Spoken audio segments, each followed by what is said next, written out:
আজ আমরা আজকের ভিডিওতে তড়িৎ প্রবাহ ও রাসায়নিক বিক্রিয়া এই চ্যাপ্টারের ভৌতবিজ্ঞান বিষয়ক এই চ্যাপ্টারের 2 মার্কসের সাজেশন ভিডিও নিয়ে চলে এসেছি।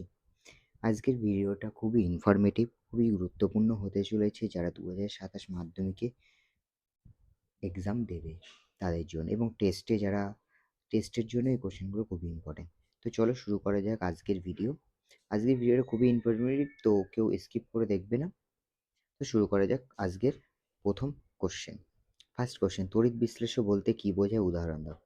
যেসব যৌগিক পদার্থ গলিত বা উপযুক্ত দ্রাবকে দ্রবীভূত অবস্থায় তড়িৎ পরিবহন করে এবং তড়িৎ পরিবহনের ফলে রাসায়নিকভাবে পরিবর্তিত হয়ে ভিন্ন ধর্মবিশিষ্ট নতুন পদার্থে পরিণত হয় তাদের তড়িৎ বিশ্লেষ্য পদার্থ বলে। বিভিন্ন তড়িৎ বিশ্লেষ্য পদার্থের তড়িৎ পরিবহন ক্ষমতা বিভিন্ন। HCl, CH3, COOH প্রভৃতি অ্যাসিড, NaOH, KOH প্রভৃতি ক্ষার, NaCl, AlCl3 প্রভৃতি লবণ হলো তড়িৎ বিশ্লেষ্য পদার্থ। তড়িৎ বিশ্লেষ্য পদার্থের বৈশিষ্ট্যগুলি উল্লেখ করো। অনুরূপ প্রশ্ন, তড়িৎ বিশ্লেষ্য পদার্থের তিনটি গুরুত্বপূর্ণ বৈশিষ্ট্য লেখো। তড়িৎ বিশ্লেষ্য পদার্থের সাধারণ বৈশিষ্ট্যগুলি হলো, তড়িৎ বিশ্লেষ্য পদার্থগুলি সাধারণ তড়িৎযোজী বা আয়নীয় প্রকৃতির যৌগ।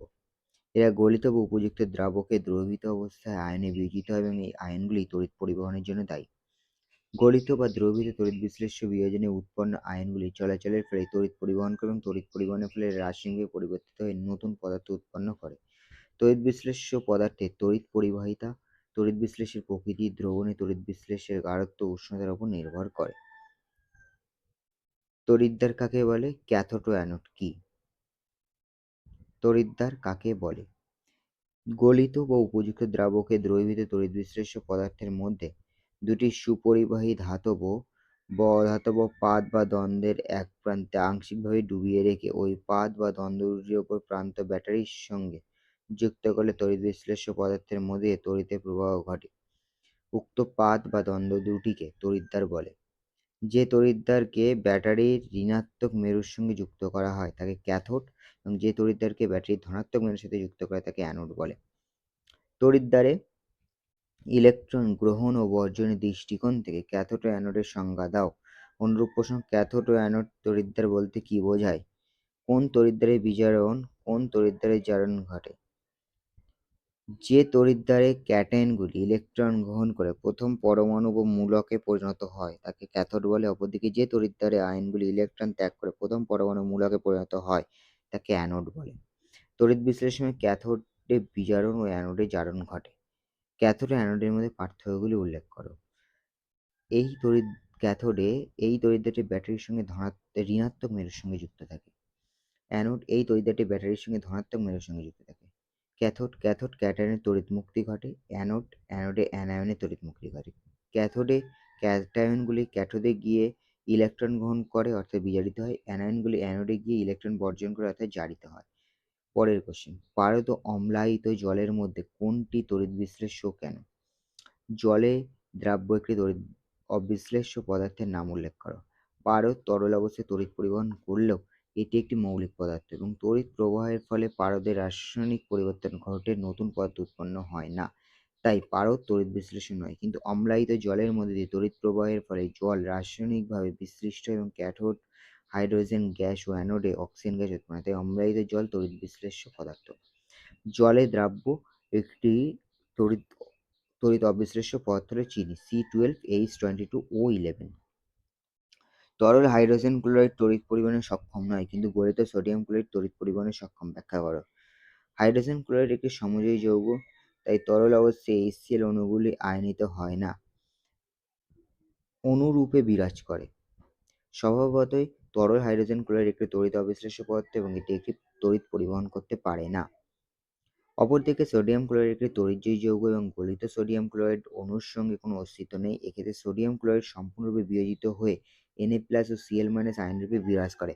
আয়নের উপস্থিতির জন্য এটি একটি তড়িৎ বিশ্লেষ্য পদার্থ, তড়িৎ পরিবহনে সক্ষম।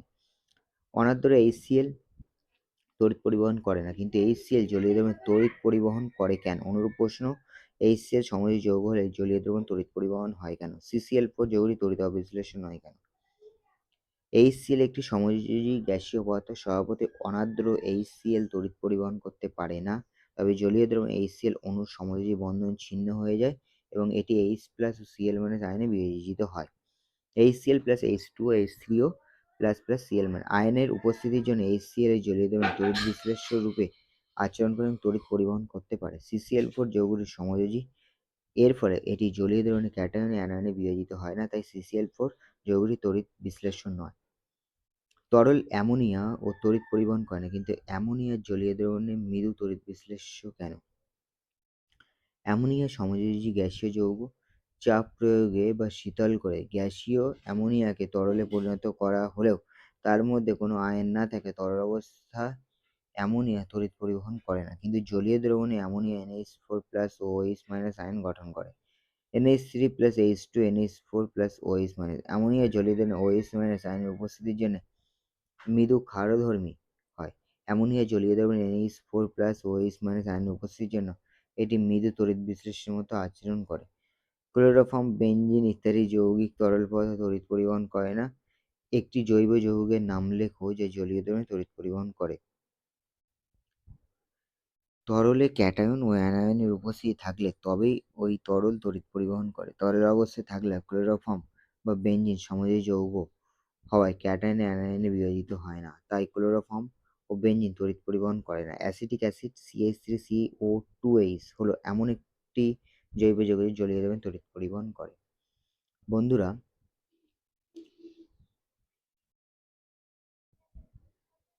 আজকের ভিডিওটা এই পর্যন্তই। যদি ভিডিওটা ভালো লেগে থাকে, যদি তোমরা উপকৃত হয়ে থাকো, তো অবশ্যই পজিটিভ চ্যানেলের সাথে যুক্ত হয়ে থাকো এবং লাইক, কমেন্ট, সাবস্ক্রাইব করে দিও।